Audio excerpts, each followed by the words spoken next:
होइन, हिजो पनि 26 पोइन्ट, आज पनि 26 पोइन्ट। कति घटेको नेप्से? अब के हुन्छ त, डराउनु पर्ने हो? नमस्कार, आज वैशाख 16 गते बुधबार। आजको क्विक नेप्से अपडेट।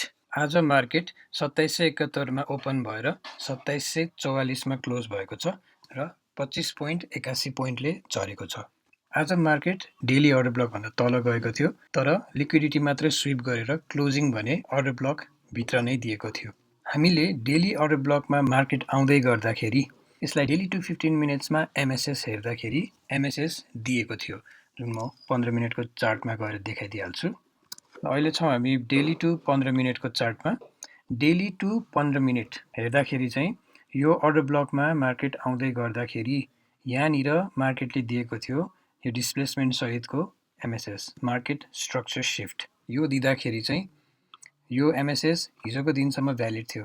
कहिलेबाट चाहिँ अब यो इनभ्यालिड भयो भन्दाखेरि आज यो क्यान्डल, यो रातो क्यान्डल जुनले चाहिँ आज 2759 भन्दा तल क्लोज दिएपछि चाहिँ यो एमएसएस इनभ्यालिड भएको छ। तर पोजिटिभ कुरा के छ भन्दा हामी डेलीमा हेर्दाखेरि अघि मैले भने जस्तै डेली अर्डर ब्लकको भित्र नै क्लोजिङ दिएछ।